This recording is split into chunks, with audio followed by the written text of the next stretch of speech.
अगर ये हो रहे भ्रष्टाचारी पर अंकुश नहीं लगेगा तो चास प्रखंड के जिम्मेदार पदाधिकारी का पुतला दहन से लेकर के गेट जाम करने का काम करेंगे या रोड पर हम लोगों को उभरने का काम करेंगे, रोड जाम करने का काम करेंगे।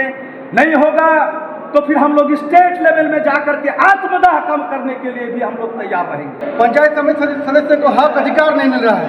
ऐसा लग रहा है कि हम लोग को जनप्रतिनिधि, हम लोग को कोई मजदूर हम लोग हैं। आज कोई भी ऑफिस में जाइए सिर्फ करप्शन है। आज पंचायत समिति के साथ टॉर्चर किया जाता है। अगर आप अपना हक अधिकार का अगर आवाज़ उठाइएगा तो आपको टॉर्चर किया जाएगा। अगर हम लोग को 5 रुपये का हिस्सा है तो हम लोग को 5 रुपये दीजिए। हम लोग इसमें दलाली करके हम लोग कुछ यहाँ पे मतलब फंड लेने के लिए हम लोग नहीं आया पंचायत समिति। हम लोग को सुपरवाइजिंग का, हम लोग को निरीक्षण का जो पावर है वो दिया पंचायत समिति को दिया गया, लेकिन पावर यहाँ झारखंड में हम लोग को मिला नहीं। तो हम लोग के हाथ में अगर कोई पावर रहेगा नहीं तो हम लोग को मान सम्मान कोई कैसे देगा। सरपंच का क्या है, हर जगह जो है सब बिहार में जाइए इसी टुकड़ा का जो है, क्यों उनके लिए जो ऐसे सम्मान अलग है, यहाँ क्यों अलग है। हमारा पंचायत, मान लीजिए हमारा पंचायत में वो नाली का जरूरत है तो भाई हम नाली क्यों नहीं करवा सकते? हमको हैंडवाश यूनिट ही क्यों करवाना है?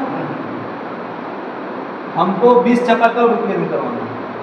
हमको अगर 20 चापाकल रिपेयर नहीं करवाना है तो हमको डेस्क और बेंच ही क्यों खरीदना है? हमको पेवर ब्लॉक करना है तो हमको वीडियो का सेट बनवाने के लिए उसके लिए क्यों खर्चा करना है?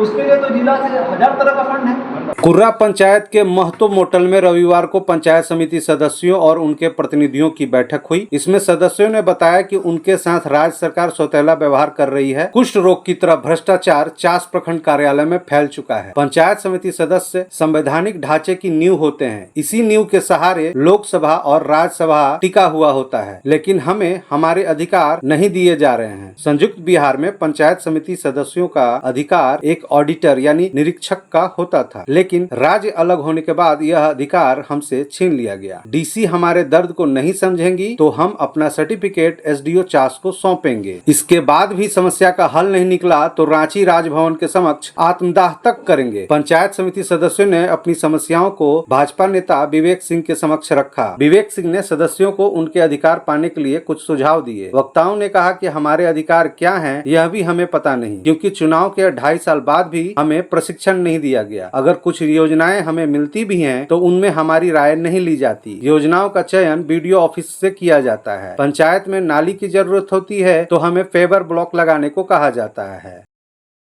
मैं ज़्यादा सुनने आया था और बोलने कम आया था। जितना भी जो कुछ भी मैंने सुना है और जो कुछ भी भगवान ने मुझे विद्या दी है उस सीमित जानकारी के आधार पर अगर आप अनुमति देंगे तो मैं कुछ सुझाव देना चाहूँगा। आज जो भारत में संवैधानिक प्रणाली है उसमें केंद्र और राज्य के बाद जो पंचायत है वो हमारा तीसरा स्तर है गवर्नमेंट का। इंग्लिश में बोलते हैं 3rd tier ऑफ गवर्नेंस। और भारत के संविधान में पंचायत समिति को कुछ अधिकार दिए गए। वो संवैधानिक अधिकार है। वो किसी का ऐसा नहीं है कि यह अधिकार इस राज्य में लागू होगा, इस राज्य में, वो संभव ही नहीं। ये संवैधानिक अधिकार पंचायत समिति को दिए गए। हाँ, संविधान में यह भी लिखा गया है कि ये पंचायत समिति के अधिकार होंगे, लेकिन इसके जो रूल्स हैं वो स्टेट गवर्नमेंट बनाएंगे, जिसके तहत अलग अलग राज्य सरकारों ने अपने अपने कानून बनाए। पहला जो मेरा सुझाव है कि पहले भी बात हो रही थी कि हम एक तुलनात्मक एक स्टडी करें। कई लोगों ने यहाँ बोला कि बिहार में ऐसा कानून, झारखंड में ऐसा कानून है। जब हम प्रशासन के पास जाते हैं तो हम हवा में नहीं बात कर सकते, हमको तथ्यों के आधार पर बात करना है। आप में से कुछ लोग जो अग्रणी लोग हैं उनसे मेरा ये अनुरोध होगा कि बिहार के कानून को मंगवाइए, पढ़िए, झारखंड के कानून को मंगवाइए, पढ़िए। सिर्फ पढ़िए नहीं, उसमें से सूचीवार ये बनाइए कि बिहार में ये चीज़ें पंचायत समिति को मिलती हैं, झारखंड में ये चीज़ें मिलती हैं। फिर आप राज्य सरकार या केंद्र सरकार पर दबाव बनाने की पोजीशन में रहेंगे। चास प्रखंड में हो रहे भ्रष्टाचारी चरम सीमा से ऊपर, यानी नाक के ऊपर पानी भरता है तो आदमी गिरता है। नाक के ऊपर भर गया है ये चास प्रखंड में भ्रष्टाचारी। सबसे पहले तो मैं ये कहना चाहता हूं कि जब हमारे पंचायत समिति सदस्य के नाम पर टाइड और ऑनटाइड का जब फंड आता है अपने पंचायत में विकास करने के लिए, तो ये क्लियर करे वीडियो साहब, चाहे उच्च पदाधिकारी, चाहे आपका डीपीआरओ हो, चाहे उपायुक्त महोदय हो, कि पंचायत समिति सदस्य एक ठेकेदार का नाम है कि एक जनप्रतिनिधि का नाम है, जिसका बंदरबाट चास प्रखंड में ओपन होता है। ये तो मॉल बना हुआ है। योजनाओं की मॉल देखना है तो चास प्रखंड में आई। हमें आज जनता को जवाब देने में असमर्थ जता रहे, जिसका बिगुल हम लोगों ने फूका। और यही तक नहीं, ये स्टेट गवर्नमेंट तक जाने का काम करेंगे, हेमंत सरकार तक इसको अवगत कराने का काम करेंगे। कम नहीं है हम लोग, अगर कम है तो दम है, इसको कम मत आंकिए।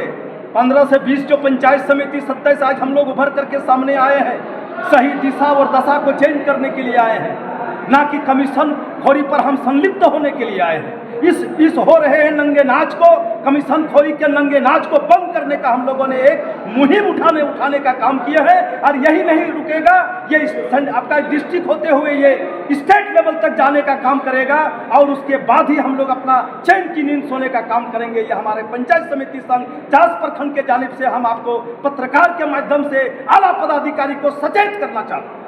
अगर ये हो रहे भ्रष्टाचारी पर अंकुश नहीं लगेगा तो चास प्रखंड के जिम्मेदार पदाधिकारी का पुतला दहन से लेकर के गेट जाम करने का काम करेंगे, या रोड पर हम लोगों को उभरने का काम करेंगे, रोड जाम करने का काम करेंगे। नहीं होगा तो फिर हम लोग स्टेट लेवल में जाकर के आत्मदाह कम करने के लिए भी हम लोग तैयार रहेंगे।